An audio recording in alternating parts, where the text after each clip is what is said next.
peux voir le dos, s'il te plaît. Ok.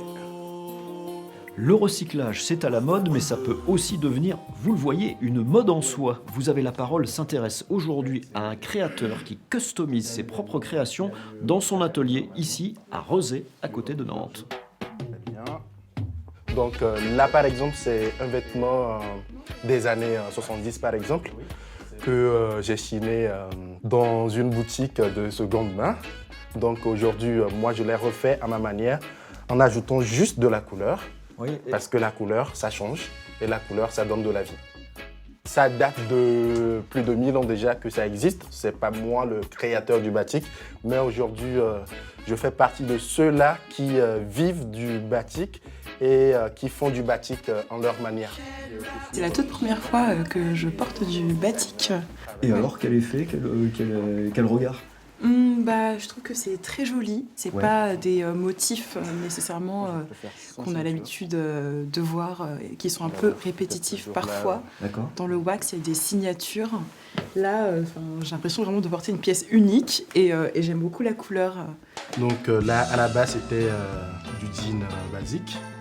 Et là, je viens d'ajouter le tissu wax.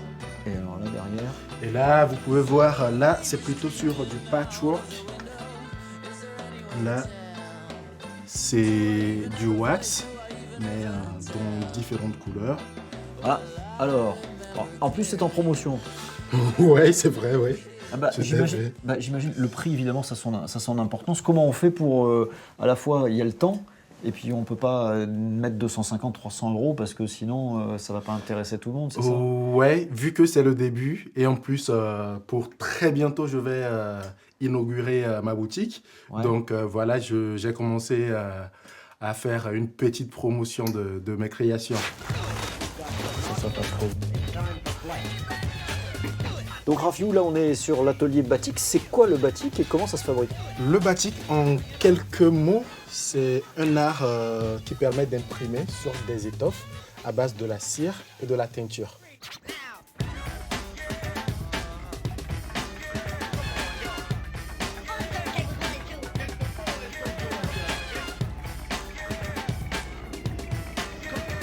Là, c'est pour faire une belle chemise ou l'utiliser dans le vêtement en tout cas.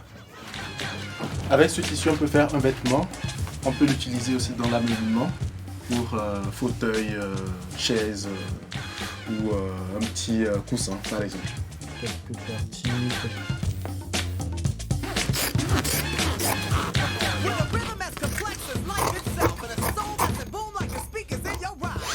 Au Togo ou en Afrique de l'Ouest, vu que la population est chrétienne et musulmane et, comment l'appelle-t-on, animiste, beaucoup sont ces femmes-là qui sont des chrétiennes qui vont à l'église tous les dimanches, qui sont ceux-là qui portent des vêtements en tissu wax. Donc c'est arrivé plusieurs fois où ces dames-là me posent la question, est-ce que tu peux me customiser une paire de chaussures montantes et tout?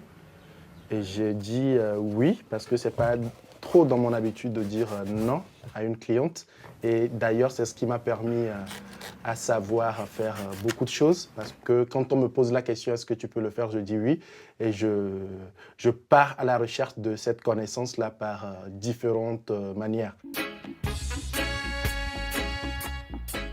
J'ai un bon contact avec le tissu, s'il faut le dire comme ça. La passion de tissu, c'est d'abord mon pays, la culture. Et ma maman a déjà eu une boutique de tissu au Togo. Nous sommes tous des créateurs sur cette terre et tout le monde peut créer ce que je fais aujourd'hui parce que je suis autodidacte. Donc par une formation, quelqu'un d'autre aussi peut le faire.